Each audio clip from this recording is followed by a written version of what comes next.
पुरी में रथ यात्रा का समय था। चारों ओर जय जगन्नाथ की गूंज थी।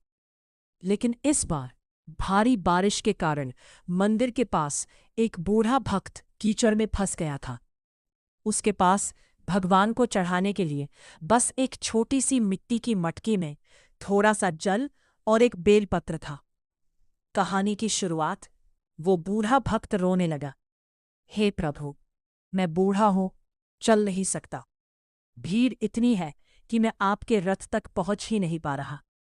क्या आप मेरा यह तुच्छ जल स्वीकार नहीं करेंगे? उधर रथ पर सवार भगवान जगन्नाथ ने अपने बड़े भाई बलभद्र से धीरे से कहा, दाऊ दादा, मेरा एक परम भक्त बाहर रुकावट में है। वो मेरे प्रिय मित्र शिव का अंश लेकर आया है, बेलपत्र। मुझे जाना होगा। लीला का मोड़। तभी भीड़ में से एक लंबा सुडौल शरीर वाला पंडा पुजारी निकला। उसके गले में रुद्राक्ष की माला थी और आंखों में एक अजीब सी चमक। वो उस बूढ़े भक्त के पास पहुंचा और बोला, बाबा, आप चिंता क्यों करते हो? लाओ, यह मटकी मुझे दो, मैं इसे सीधे ठाकुर जी के हाथों में पहुंचा दूंगा। बूढ़े ने संकोच से मटकी दे दी। वो पंडा भीड़ को ऐसे चीरते हुए निकला, वह सीधे रथ पर चढ़ गया। पहरेदारों ने उसे रोकना चाहा, पर वह किसी की पकड़ में नहीं आया। महादेव और जगन्नाथ का मिलन।